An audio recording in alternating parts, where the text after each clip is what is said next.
Greetings and welcome to the Spiritual Awareness Journey program, a virtual spiritual talk platform where the practical application of all things spiritual in our daily living is shared and discussed by experienced speakers from all walks of life, along with our special guests who are realized souls called Mahatmas. This hour is brought to you by the Manav Dharam YouTube channel. I'm your host, Smita from Mauritius, and we are very happy to welcome you from all around the world to spend the next hour with us as we address this episode's topic, Purpose of Discipline. Our speakers today, Mr. Gavish Subara and Mrs. Darshana Patel, will be sharing with us the importance of learning to develop the commitment to practice, be it in the arts of living, developing our gifts, our talents, our skills, or exploring the purpose of our life. They will share their insights, their experiences, and understanding of this basic practice. As we know, there is no greater way to gain control and excel in our practice than through discipline. It can have a profound positive impact on our lives, and as potential role models, we can also impact the lives of others on many different levels and even bring about change in the society and the world. Our special guest speaker, Mahatma Nirmohi Baiji, will expound on the spiritual effects of discipline on us humans. Only we humans, as spiritual beings embodied in this human existence, have the ability to connect with our true essence, our original spiritual source. As humans, we can learn to meditate, and by receiving the spiritual knowledge, we commune with this divine essence within. And through this disciplined practice, we have the potential to attain the highest state of consciousness. Belonging to this one race, the human race, we can, through this conscious state, a pure state of presence, experience bliss. We hope that this hour will inspire all to seek this higher state of awareness and inquire about this spiritual knowledge in order to become conscious of the spiritual being residing within. By forging a relationship with our own true self, connecting with our spirit and soul, we can start our own practical spiritual awareness journey and consciously expanding in our spiritual potential, journeying together as one race, attain our true goal, a spiritually enlightened world where peace, joy, and bliss will reign. We are delighted to start our Spiritual Awareness Journey program with our first speaker of the day, Mr. Gavish Subara. Mr. Gavish is currently working for a conglomerate international company as a compliance officer. He studied in the UK and is a chartered ACCA member. He has worked in Mauritius, the UK, and the Middle East. He has been an active member of Manav Dharam Seva Samiti Mauritius for almost 23 years and has an interest in various aspects of spirituality. Please welcome Mr. Gavish. Thank you so much for the introduction. Greetings to all, and I welcome you today for the 9th episode of a Spiritual Awareness Journey, where we'll be talking about the purpose of discipline. What is discipline? It is one of the most important personality traits in everyone's life. Life without discipline is just like a ship without a radar, without any direction. Discipline helps the individual to complete the task effectively and efficiently in a given fixed deadline. It also refers to a set of rules and regulations which are to be followed while performing any task or activity. Discipline brings our mind to a state of order and obedience by training and controlling. Resisting temptation is so hard, isn't it? Well, guess what? It's hard for everyone, and that includes the highly disciplined person as well. They are not necessarily better at resisting temptations, they are just better at avoiding them altogether. Discipline has the capability of resisting temptations, help to achieve perseverance, patience, and power. A truly self-disciplined person does not allow temptation to be a factor in his life. For example, if you're on a diet to keep yourself fit and you're very tempted by chocolates and sweets, then you will avoid visiting sweet shops, since you'll be tempted to buy one or try a new flavor which came in the market. In doing so, you have managed to control yourself to achieve your aim of staying fit and healthy. But why is it important to maintain discipline in life? A disciplined person always takes care of himself. He considers his body as his temple. Things like sleep, good nutrition, and exercise are high on his to-do list. It's not just about his health. He knows the impact these areas have on other aspects of his well-being, such as his mood, work performance, and relationship. Importance of discipline. Discipline is very important in all fields of life. It is visible in nature. Even animals and plants have fixed roles and responsibilities. Even the rise and fall of the sun, changing in the season, day and night time, there is discipline. We all know that the sun would rise in the morning and the moon would appear at night. So this is what I meant by discipline in nature. Time management is another importance of discipline. Routine is the cornerstone of discipline, especially when it comes to efficiency and time management. A disciplined person always has the time to complete all the tasks within given deadlines. This is because he's focused and he knows how to schedule his time properly. He sets a proper timetable and does things according to it. This also helps him to stay motivated and concentrated. This prevents him from procrastination, thereby helping him to develop mental peace and help. Being disciplined is one of the main factors in staying happy. Let's look at an example. If we have to reach office by 9 o'clock in the morning daily, we need to wake up at a specific time.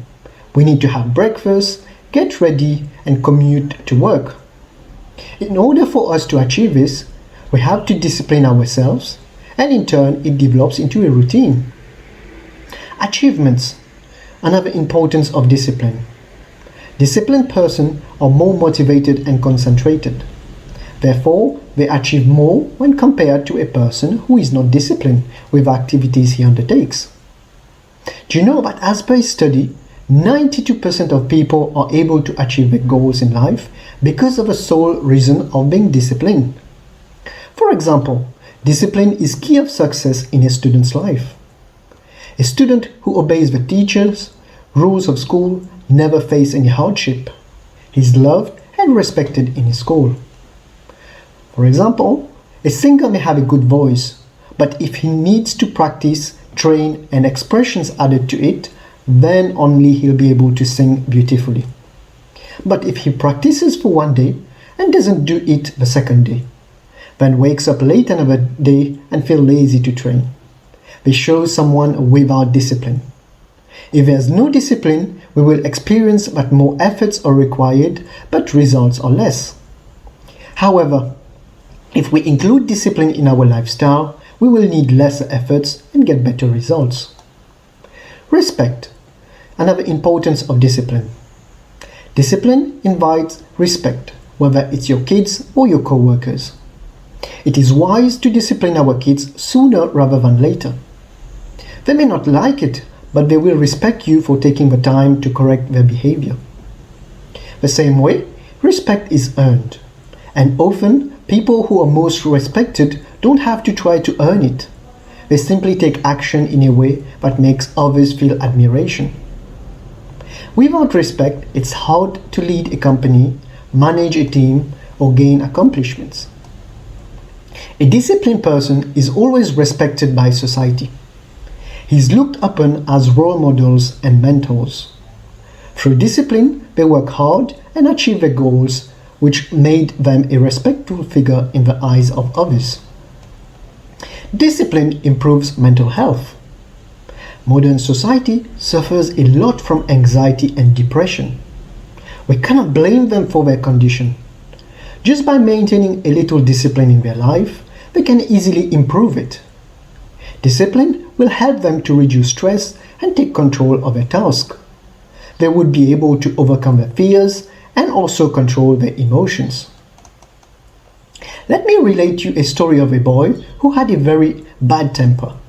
His father decided to hand him a bag of nails and ask him to hammer a nail into a piece of wood every time the boy lost his temper.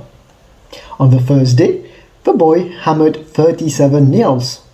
The boy gradually began to control his temper over the next few weeks, and so did the number of nails he was hammering slowly decreased. He discovered that it was easier to control his temper than to hammer the nail on the wood. Finally, the day came when the boy did not lose his temper at all. He told his father the good news, and the father suggested that the boy should pull out a nail every day. So, by disciplining himself, the boy managed to keep his temper under control. Discipline increases soul power. It increases willpower. When willpower increases, the soul can turn impossible into possible work. As Baiji's and Mahatmaji's have repeatedly mentioned in their spiritual discourses, that we need to wake up early and do meditation before we start our day. Some days we do it, and on other days we tell ourselves, I slept quite late at night and cannot wake up the next day. So, in order to achieve this, we need to go to bed early and wake up, let's say 4 o'clock or 5 o'clock in the morning. By just adopting this one discipline, there are many old habits that have changed, like the discipline of eating, drinking, sleeping, and waking up, which leads to positive impact on our daily life. We need to learn to balance our lifestyle. Students who learn a whole night and wake up late during the day, then they will do all other daily activities and their brain will be full. They will then go back to study late in the evening. Now, think of this scenario for a minute. The mind is already saturated. How much more will he be able to absorb? So, it is better and advisable to wake up early in the morning when the mind is calm, empty, and absorbing capacity is at its highest. In order to achieve this, one needs self-control and discipline. Let's look at spiritual discipline in a disciple's life. Every seeker in the primary stage has read that in spirituality, the ultimate means of salvation is a guru, a spiritual master, whereas a seeker in the advanced stage actually experiences it.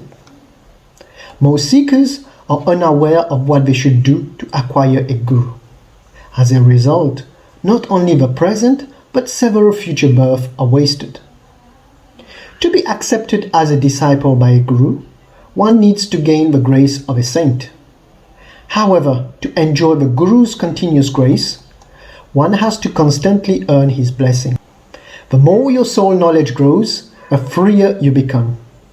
For the soul to strengthen, it has to be trained in a consistent, deliberate way. Just like your physical muscles, it needs something to push against. It needs resistance. If you really want your spirit to be able to soar to adventurous heights and explore the profoundest of depths, if you really want to possess power, if you really want to be free, then you need some structure. You need discipline. You will develop not only a deeper relationship with God, but with all people surrounding you. Because spiritual disciplines help develop better attitudes, more stable emotions, good thoughts, and kindness towards all. Spiritual disciplines help enrich our life and in turn help us enrich the lives of others around us. So to conclude, I would say that discipline is thus an essential part of everyone's life. To be a good and ideal citizen and to be a good human being, discipline is a must to cultivate in our life. Nobody can succeed and shine in life without discipline. It is a virtue of social life. So, on a good note, I hope that after listening to today's session on the purpose of discussion, the purpose of discipline, we will have a more motivated and disciplined person in the society. Thank you for listening to me. Thank you so much. Thank you so much, Kavish, for sharing your insights on a discipline with us. As you succinctly put it, without discipline, our life is like a ship without a rudder. It is therefore our duty to take care of our body and our life, and we can only do that through self discipline, be it in our eating habits, our sleep, our activities, our behaviors and actions, but also in our spiritual life for our spiritual progression. Thank you again for your thoughts. Moving on, our second speaker of the day is Mrs. Darshana Patel. Darshana Patel lives in Yorkshire in the UK. She is a mom to 3 young children, works as a dentist, predominantly seeing patients with special needs, and in her spare time, she enjoys reading and going for walks in the beautiful countryside of the Peak District. Without further ado, please welcome Mrs. Darshana Patel. Thank you, Smitha, and thank you for that lovely introduction. And thank you to everyone for giving me this opportunity to speak with you today and for joining us. So, we're talking about the purpose of discipline today. I'd like to tell you about my views and experiences on this topic. I'm hoping that some of what I say may resonate with you. And I guess really we start with the questions, do we need discipline in our lives, and can it change our lives for the better? I believe it truly can, by enhancing our lives and enabling us to bring out the very best of ourselves in every aspect of our being. I didn't always think that. When I was younger, my attitude to life was very much go with the flow, whatever will be, will be. I thought, I can't control anything in life, so I'll just let it happen, I'll just let it go, and that was that.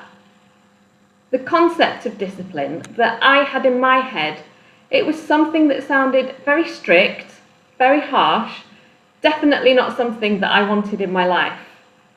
Perhaps it was from hearing stories of the older generations, grandparents, parents sharing their experiences of what discipline was like when they were younger in their school days.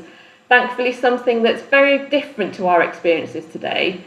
And I'm sure we've all heard the stories how children were excluded from lessons, made to stand in the corner, or even physically caned on the hand.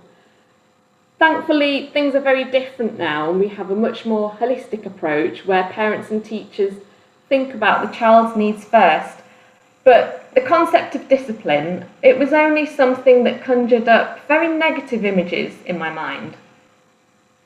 It's only now, when I look back, being fortunate enough to meet very knowledgeable souls, that I realise discipline's always been there in my life, very subtly, without my even realising it. If we think of a child, or we think of our own childhood, for example, we start from the very basic of needs that we have to instill in them.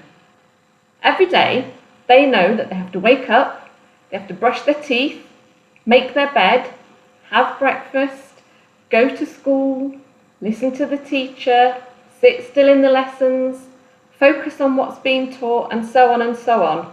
And initially, this is quite tricky for them to manage, but slowly, they build on this. So from an early age, this is there. Whether we call it routine, whether we call it structure, being disciplined in doing those things has now enabled us to form a habit. And there are so many things that have become second nature to us now, we don't even think about it, we just do it.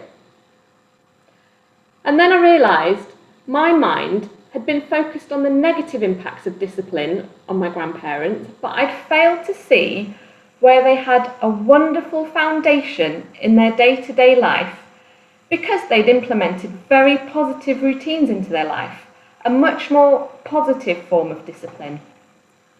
From the very basics that I've just described, they continued to add structure throughout their life, and this was something that they practiced daily. And I'm sure we all know that saying, that practice makes perfect. If we look to the wider world, we see great sports stars who are truly wonderful in their field. But what we don't see is that to become that great cricket player, for example, it took years of discipline and training to become so proficient in their sport. When we learn to drive a car, we have to follow the rules of the road and be disciplined in our driving. And by simply doing so, it reduces the chances of accidents and it keeps everybody safe. There are even apps now to help us stay disciplined. If I can't help myself but keep checking my phone for messages, there is an app that will stop me from checking my phone every 2 minutes so I can focus on what I should be doing. When we were unwell, we seek medical advice, and we know that if we're disciplined in following this as directed, we will improve our health. We listen to those medical professionals because we know that they've spent many years being disciplined in learning their profession, and they use that knowledge to then support the well-being of others. And never have we seen this more than today globally with the impact of the pandemic. So discipline gives us structure in our life. I think we can all agree that the world can be a very unpredictable place, one that we cannot control. And we've certainly experienced that this year, particularly with the COVID pandemic. So where there was once structure, there is now chaos. Many countries have been in and out of lockdowns. People unable to go to work, people unable to go to school, to travel, to see their families. We have had some freedom, but the freedom to roam in our minds. And this has had negative and positive impacts on our lives, depending on our thought processes. There's also been a lot of fear and anxiety this year. So what do we do when we're unable to control the world around us and we lose that structure? Is there a way that we can still find peace if there's chaos around us? I remember many years ago having a similar discussion with someone, an enlightened soul, much like Nirmohi Maiji, who we have on this programme today. And I was very privileged to have spent some time with her. She really enjoyed being out in nature and being in the garden. And just taking a walk amongst the trees, I remember she was always in awe of the beauty and life within a simple leaf or a flower and what it takes for it to grow and to flourish. She gave me the example of a garden, and she said, I really enjoy the pleasure of sitting in a garden. However, if I go inside the house and just look at it from the window, leave everything in the garden just to grow at will or to go with the flow, initially that garden will just become a wild garden. But the longer it's left unattended, the more and more problems it becomes susceptible to. If there's not enough water, the plants will die, no flowers will bloom, and it will become targeted by pests, weeds can overgrow, and eventually everything goes so out of hand that you can't even step out into the garden without being cut by thorns, stung by weeds, and you're so overwhelmed by it, you can no longer have that peace and tranquility that you enjoyed in the garden previously. And your only option is then to hack away at it all, to cut it all back, and to start again. And then she said, on the other hand, you can take time out of your day to care for that garden.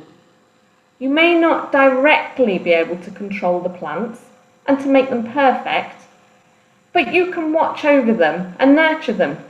You can water them when needed, make sure they don't get diseased, remove any weeds that are affecting the plant, and by looking after all the things around the plant, you've still allowed it to grow and to bloom to its full potential. So you're not spending all day, every day, caring for it, but by being disciplined and reminding yourself regularly that you need to nurture it, you'll then be able to enter your garden, freely walk around, enjoy the beautiful sights and smells, and you get your 5 minutes of peace and calm whenever you need it.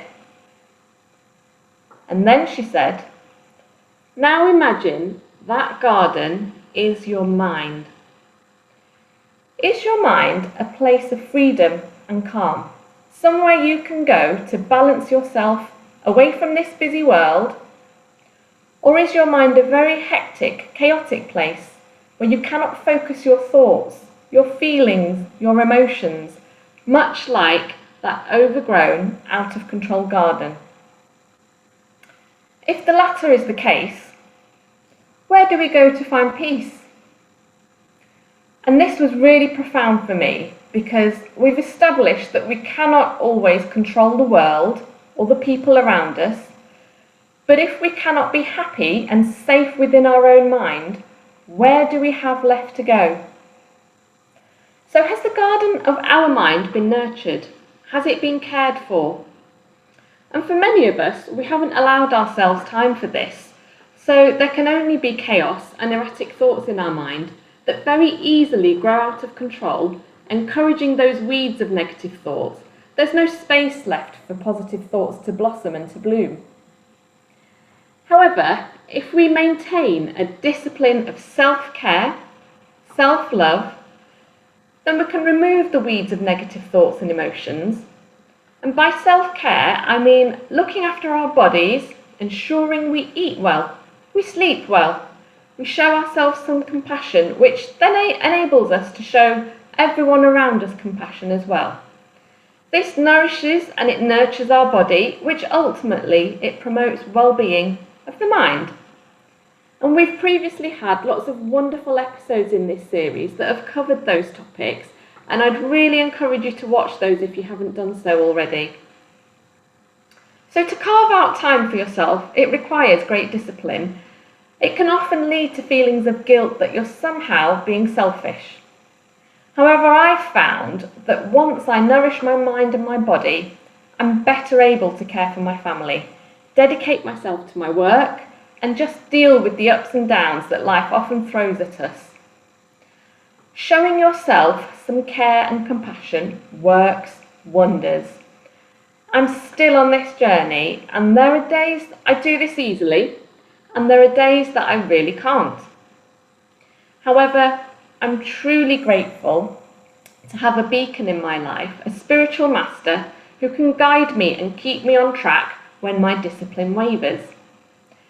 And through this guidance, I learned that to truly care for yourself, you have to know yourself, and I mean know your inner self, by going within. This is spiritual discipline, the next step up from having a calm mind, and it really allows you to have a deep inner peace within. It enables you to be calm in all moments of time, whatever you're doing throughout the day, whether you're at work, with family, going through the roller coaster of life. It provides that grounding balance where you're not affected by the highs and lows of this roller coaster. It helps you to weed out negativity and not allow it to become embedded within you.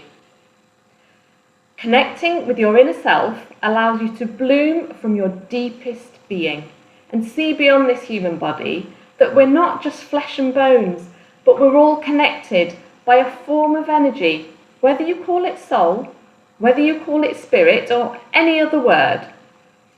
It enables me to see I cannot control anyone or anything in the world, but I can control and calm my mind and connect with my being on a much deeper level.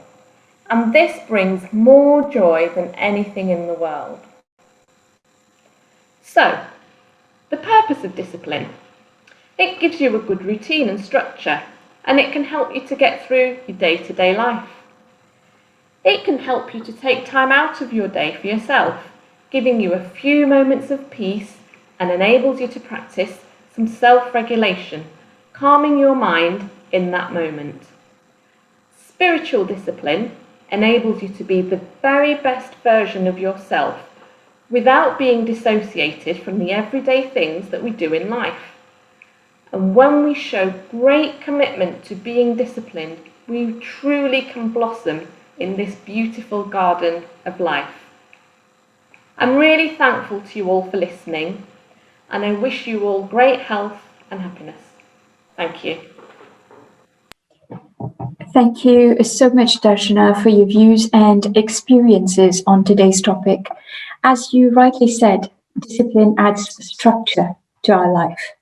Of the many relatable examples that you gave, I think the one that touched me the most is the one of the garden. Just as through discipline, through regular effort, we can keep our garden neat and blooming. Similarly, through discipline, we can nurture our body, our mind, and our soul. Thank you so much for sharing your beautiful thoughts with us today. We are now delighted to bring to you, all the way from the Himalayan kingdom of Bhutan, a musical presentation by Miss Sonam Pem. The title of the song is You Are My Religion by Firehouse. Miss Sonam. I lost my faith in everything. I couldn't believe in anything until I put my faith in you. Is it a sin? Is it a crime to worship somebody all of the time, anytime? I would do anything for you. I found my heaven right here with you. Believe in me forever, I believe in you. Not just on Sunday, I love you every day, and I fall to my knees every night. I pray since you've come and saved me for all eternity. Forgive me for the things that I have done. In the name of the Father and the Son, you are my religion. I've lost my faith in everything. I couldn't believe in anything until I put my faith in you. Is it a sin? Is it a crime to worship somebody all of the time, anytime? I would do anything for you. I found my heaven right here with you. Believe in me forever, I believe in you.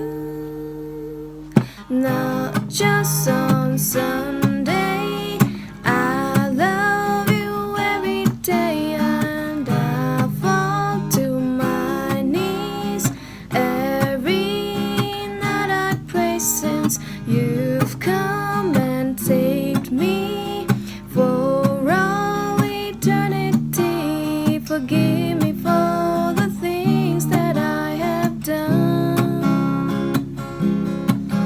In the name of the Father and the Son, you are my religion. Thank you very much to Miss Sonam for this wonderful interpretation of You Are My Religion. I'm sure that our viewers will have enjoyed it and felt the beauty and depth of every word. Moving ahead with today's program, we are now delighted to present to you our guest speaker of the day, our special guest, Mahatma Nirmohi Baiji. Mahatma Nirmohi Baiji is an enlightened saint from Haridwar in India. Even in this modern era, where we see people running after name and fame and forget the real essence of life, she is an example of simplicity and austerity, who sacrificed all her materialistic achievements at a very tender age to achieve the higher spiritual goal. Despite reaching the peaks in her career, She preferred to listen to her inner voice of conscience. She followed the path towards inner self, a path towards self realization, and became the solemn disciple of the spiritual master Sri Satpalji Maharaj, who is the founder of Manav Dharam Seva Samiti. Since then, Mahatma Nirmohi Baiji has been an embodiment of a true saint who mesmerizes everyone with her inspirational spiritual discourses. She never fails to motivate people around her with her amazing personality that attracts people towards spirituality and helps them to understand the real essence of life. We are honored to be in the presence of Mahatma Nirmohi Baiji, who will expound her profound spiritual understanding of this episode's topic, Purpose of Discipline. Please welcome Mahatma Nirmohi Baiji. Sri, all respected previous and sisters. It's a great pleasure connecting with you all in this virtual spiritual program where we all share our thoughts and experience about our aspect of the life. And today the topic is on the purpose of discipline. Yes, discipline is very, very important and essential in our life, which really in some way certainly we are following some rules and regulations wherever we are, at the home, at the ashram that we are in the workplace, in the public places, and in all institutions, they have certain rules and regulations there. So discipline is very, very important, which has a very huge impact on how we perform our tasks, that is a small or big scale. And it really shapes and molds our, the inner strength and inner ability. So the education plays a very integral role, be it a formal education or the informal education that we get from the school and from the home also. And the purpose of the discipline is to bring out that innate quality, the talent and the potentiality an individual has through hard work, through continuous regular practice and focusing on. And so all the masterpieces of creativity that are in the world, in field of fine arts, in literature, in the classics, and in discoveries, and in research work, in innovations, the consciousness finds its way to express itself in these varied kinds of, in many, many ways of arts and in the science.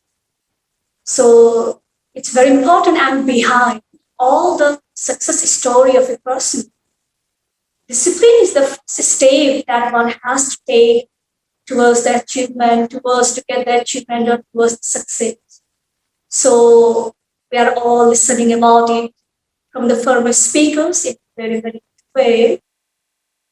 So here I would like to elaborate a bit and light on the spiritual significance of the discipline and its purpose for our inner growth, for our spiritual growth as well. Because the discipline is like a vessel where all the good qualities can be contained. It holds all the qualities and values within. And the purpose of the discipline is to go through the process like a diamond that is found underneath the ground, underneath the mine, covered with charcoal. And so to get its original form, its pure form, it has to go through the process to uncover its outer coverings and the pores, and to remove all the impurities. After then on, it gets its originality, its purity shining and glittering. In the same way, we all are in reality an auspicious and conscious being in our inner self, but somehow, somewhere, we have forgotten it, our original identity.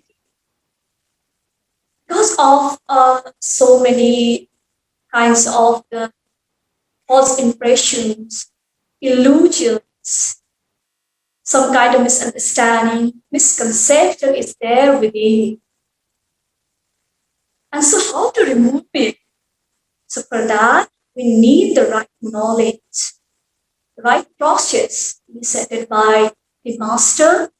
And we have to go through the process to realize, to understand, to know our real self, to know our conscious self that resides within every one of us. So it is a very, eternal process since from the age is going on until today. As Maharishi Dayananda Saraswati went to Swami Prajanandaji and knocked the door. And Swamiji asked from inside that, who are you? And he replied that, I don't know who am I. If I knew that who am I would not have come to you. I'm here to know about me, to know about more about me. So this is the eternal process, see, that is continuously going on since from the past till today's present times. And there are other kinds of spiritual practices, spiritual disciplines, the people practice or follow, such as prayers, chanting, going to different kinds of holy places in the shrines, reading some kinds of spiritual books or the scriptures. So it has some kind of benefit, to some extent it will be the right way, the right reason. So as we see, this human life is very precious and very, very to get it. Now, how to live this life to the fullest? Because see, we have take birth in this world, and one day suddenly it's obvious that we have to go, we have to die. And so the journey from the birth to death, between birth to death, that time, the lifespan that we get to live is very important, that within this period of time, this span of time of life, how we live our life. It's very important to know it. See, in the Vedic culture, our great saints and sages has designed such kind of a framework, or like a framework, the 4 stages of concept of ashramas. See, we sometimes often used to hear about how to manage the life, about the life management. These are all are available. These are all is there in the scriptures. We follow it, implement it practically in our life. So there are 4 concepts of ashram. First is brahmacharya, second is grihastha ashram, third is vanapastra, and fourth is sannyasa ashram. So first, brahmacharya means is the learning process. Starts from the childhood to the young age. It's a learning process to acquire the knowledge. And we see at home, in our society, the children at the early age are very curious about everything, asking questions. What is this? What is that? How it happens? Why it is happening? So many questions. And they are very receptive at that age. So this is a learning process to learn more about and to get the knowledge, to acquire the knowledge about physical knowledge of all the subject according to the according to individual interest and the spiritual knowledge. So the right stage, the right time to get spiritual knowledge side by also to have the balance and very holistic development of a child to the youth age. So this is all about. And next is Grihastha Ashram. After that, now it's a time to enter into the family life. You are now able and capable of taking the responsibilities, taking the duties of the family affairs, and with playfully, with dutifully, happily, and sharing all aspects of life, ups and downs, sorrow and joy together in the family. And you have to be very responsible to enter into the family life with grace and with dignity. And the next is the Vanapasti.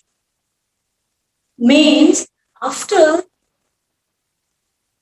completing, after living in the family life still, now it's a time to enter into the social life also.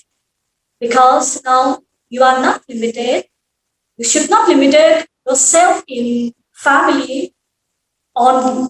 Now your family has now extended because till date, whatever we have received from the society directly or indirectly, now we have to give back to the society a contribution for the upliftment, for the development of society, of the community where we live is a responsibility also. And the last one is Sannyasashram. Means this is regarded as the last stage of the life when we all become very old age. At that time, a person becomes very rapt, very experienced. Now he understood that now it's a time to leave the world. Yes, it is certain that we have to accept the reality that we have to die one day. So when we reach that stage, to renunciate willingly possession, worldly affairs, willingly, eagerly, and to detach yourself because after understanding and understood innerly that nothing can go with us, nothing, even the body will be there and see the soul, the spirit of our life force, that energy never dies after our death. Also, this body will die away. It will die or perish away. But the energy that is within, that is immortal, that is eternal, will always be there. So for that, for the liberation of the soul, that is, one should spend more time in meditation, in deep understanding, and for work for the liberation of the soul. So these are all there for everyone. It's not for certain people that it is for everyone. It's for well-being, for our betterment, to bring the balance between the body life and the spiritual life also. So these are the discipline that we have to follow. If we go through that stages, if we really implement in our life, we really elevate ourselves, we can have a very good life, a very enlightened life while we are here. So So these are the concept is not only for to listen and only to read about this, but to implement practically in life. And so there are other masters who came on this earth to revive and to continue the propagation of the spirituality, spiritual knowledge, all the human beings.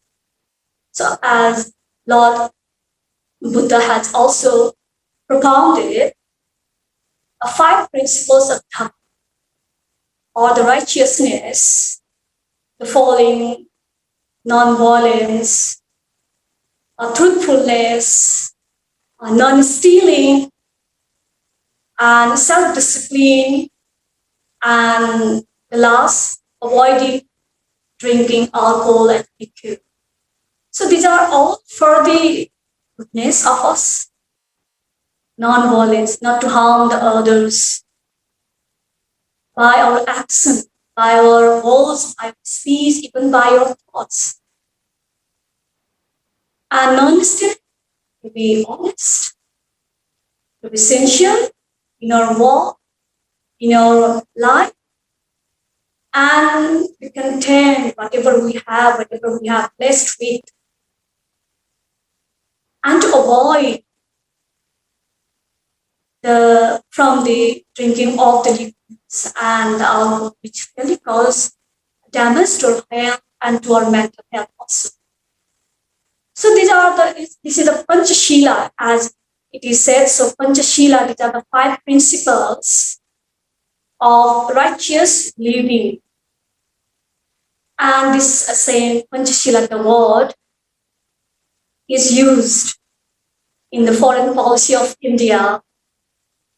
And the the principle, has, adopted as the code of conduct in the UN also. The following the mutual respect for territory integrity and sovereignty, non-aggression, non-interference in the internal affairs, and mutual cooperation, peaceful coexistence for the international peace and international cooperation in the time of crisis and in the time of the need of our. So it is very good. It is very, very important, and to apply this kind of spiritual universal values, for the greatest happiness of the greatest number, then greatest distress of the greatest number. So to apply this kind of the values in the decision making, in the policy making process also, so that for the well-being and welfare of all the people around the world. And so as we are witnessing, and we went through, and even we are going through the pandemic caused by COVID-19 across the world. And so still there is some hope and life on earth if we live a very a good life, or live a life in harmony with the nature according to the law of the nature, and also maintaining discipline in our life, and to be kind and to yourself and the kind to the people. And it's very, very important to connect ourselves within our inner space, the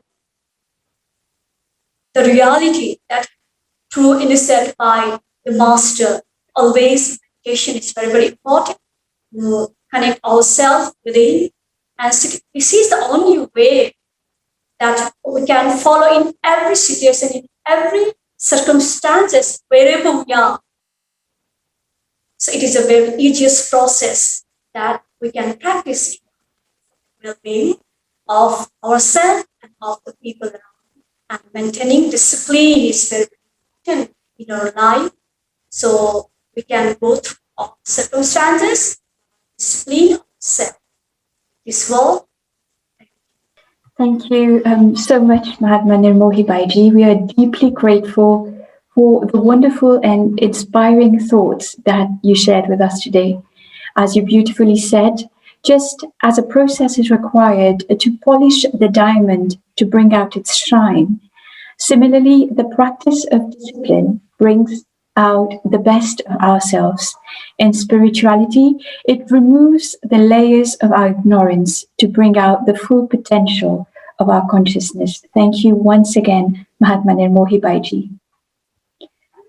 We would like to thank each and every one of you for your presence here on our Spiritual Talk platform today. We hope that today's episode has inspired you to adopt the practice of discipline in your life. Please feel free to drop us a note with your comments. And if you have any questions or wish to contact any of our speakers, please email us at spiritualawarenessjourney@gmail.com. You will find the email address in the chat box. Please feel free to send us your questions, and we will make sure to address it in our next episode of the Spiritual Awareness Journey program, which will be held on the 26th of June 2021. The topic of episode 10 will be science and spirituality, so definitely a topic not to be missed. We are very grateful for your presence today. Thank you so much for joining us. Our heartfelt thanks also go to our speakers for sharing their very inspiring messages with us. A big thank you also to our sponsor, Manav Dharam YouTube channel. I'm your host, Smita. From all of us here on the Spiritual Awareness Journey program, best wishes for a healthy and peaceful journey. Have a wonderful weekend ahead. See you soon. Thank you.